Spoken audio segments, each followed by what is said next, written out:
Citizenship must not be based on religion, यानी कि धर्म आधार नहीं होना चाहिए किसी भी देश में नागरिकता पाने का।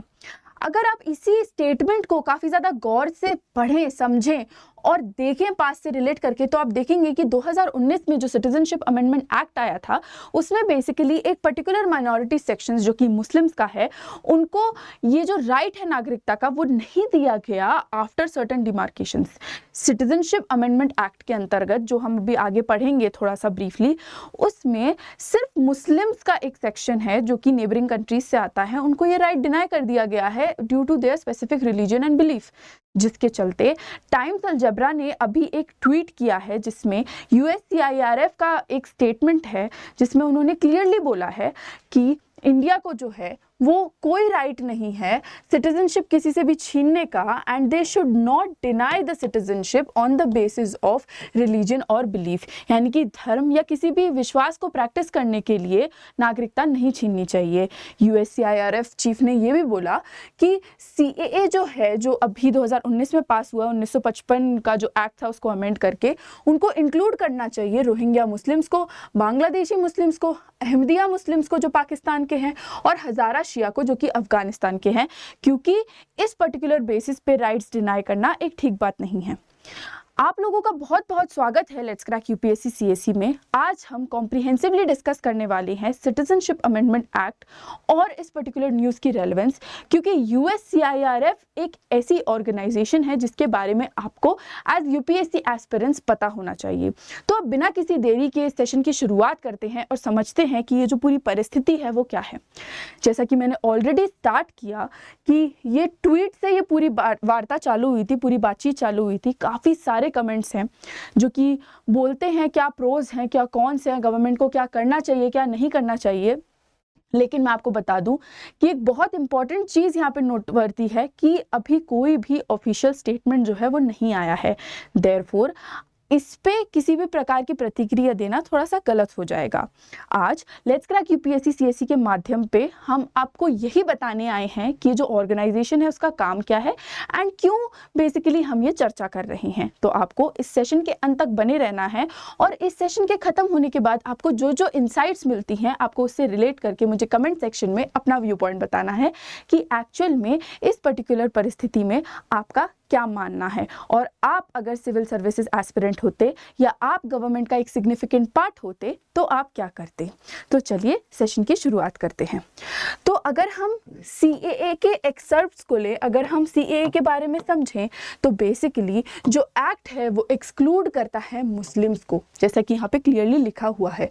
अंडर CAA 2019 अमेंडमेंट, माइग्रेंट्स जो कि इंडिया में एंटर हुए हैं दिसंबर 31, 2014 तक, जिन्होंने रिलीजियस परसिक्यूशन या फिर परसिक्यूशन का जो भय है उसको फेस किया है अपनी कंट्री ऑफ ओरिजिन में, तो वो सब लोग जो हैं वो एलिजिबल हैं सिटीजनशिप के लिए, नागरिकता के लिए इस लॉ के अंतर्गत। और एजिटेटर जो हैं, हालांकि उन्होंने ये बोला, मतलब इस पर्टिकुलर एक्ट के बाद काफ़ी ज़्यादा प्रोटेस्ट देखने को मिला, वायलेंस देखने को मिला।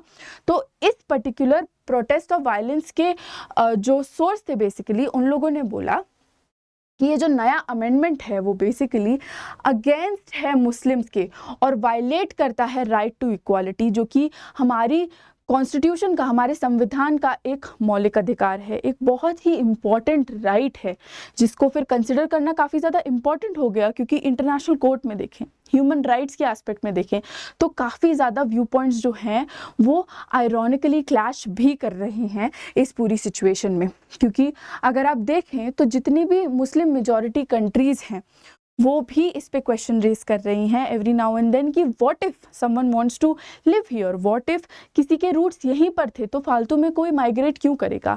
एंड वही चीज़ जो है वो टाइम एंड अगेन काउंटर की जा रही है फ्रॉम ऑल द सेक्शंस जो अपने अपने व्यू पॉइंट्स अपने अपने डायरेक्शन में रखते हैं कि क्यों CAA को मुस्लिम्स को एक्सेप्शन में रखना चाहिए और क्यों नहीं रखना चाहिए उस एस्पेक्ट में।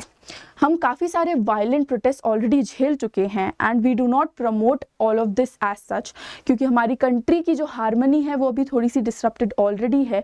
Therefore we must be very vigilant towards making any statement. तो अगर आप कमेंट सेक्शन में भी कुछ डालने वाले हैं तो प्लीज़ माइंडफुल रहिएगा और काफ़ी ज़्यादा सेंसिटिव रहिएगा कि आप पब्लिक डोमेन में जो भी बोले वो सब लोगों को ध्यान में रखते हुए हो। तो आगे चलते हैं और समझते हैं कि ये जो ऑर्गेनाइजेशन है जिसने बेसिकली ये स्टेटमेंट पास किया है वो क्या है। तो जो ऑर्गेनाइजेशन है उसका नाम है USCIRF, जो कि एक इंडिपेंडेंट US फेडरल गवर्नमेंट की एजेंसी है जो 1998 में बनाई गई थी। इसका इंटेंट था इंटरनेशनल रिलीजियस फ्रीडम एक्ट के तहत जितनी भी रिलीजन से रिलेटेड, जितनी भी धर्म से रिलेटेड प्रॉब्लम्स हैं जो ग्लोबली अकर हो रही हैं उनको नोट करना एंड फिर उस पर एक्शन लेना या सजेशन देना। ये जो ऑर्गेनाइजेशन है वो ग्लोबली फंक्शन करती है एंड इसका प्राइमरी ऑब्जेक्टिव ही ये है कि जो रिलीजियस फ्रीडम है वो किसी भी कंट्री में चैलेंज ना हो। Therefore, ये जो स्टेटमेंट था वो USCIRF की तरफ से आया and office of international religious freedom जो कि US स्टेट डिपार्टमेंट का पार्ट है, उन्होंने मेक श्योर किया कि इसके बारे में इंडिया को जो है वो इत्तला की जाए। इस पे काफ़ी ज़्यादा रिएक्शंस भी हुए। इवन जब पास्ट में भी CAA पास हुआ था तब भी लोग आए थे, उन्होंने अपने व्यू पॉइंट्स के हिसाब से अलग अलग स्टेटमेंट दिए जो कि काफ़ी ज़्यादा ट्रिगरिंग थे अदर कम्युनिटीज़ को भी। But at the same time यहाँ पे ये फिर से जो बातचीत का मुद्दा बना वो इसीलिए बना क्योंकि दोबारा से हम अगर देखें, ट्विटर स्क्रॉल करें या फिर हम इंस्टाग्राम स्क्रॉल करें, यूट्यूब देखें, तो हम देखेंगे all eyes on Bangladeshi Hindus अभी एक काफ़ी ज़्यादा ट्रेंडिंग टॉपिक है। अगर बांग्लादेश की माइनॉरिटीज़ को इतना ज़्यादा फोकस किया जा रहा है तो प्रिटी श्योर कि इंडिया की माइनॉरिटीज़ पे भी ध्यान देना चाहिए। देयरआफ्टर ये डिबेट फिर से पिकअप हुई एंड इसको CAA से रिलेट किया गया। तो that was about this session and we have also got the batches live. तो 2026 के लिए और 2027 के लिए जो लोग भी प्रिपेयर कर रहे हैं वो एक्टिव हो जाएं क्योंकि बैचेस लाइव होना स्टार्ट हो चुके हैं। जो एक इंग्लिश बैच है वो ऑलरेडी लाइव है जो कि 2027 को फोकस करता है। एक बैच 30 नवंबर से लाइव होगा एंड जो हमारा इंग्लिश बैच है वो 29 नवंबर यानी कि आज चालू हो चुका है। तो अभी भी देर नहीं हुई है, आप प्लेटफॉर्म पे जा सकते हैं और सब्सक्राइब कर सकते हैं हमारे इस पर्टिकुलर प्लान के लिए जो कि इंश्योर करेगा कि आप ओवर द टाइम इतना अच्छे से रेडी हो कि आपका एग्ज़ाम क्लियर हो जाए। बिकॉज हमारा इंटेंट है कि हम जितना बेहतर रिजल्ट हो वो प्रोड्यूस करें। तो I really hope that you like the session and if you did please do let us know in the comment section.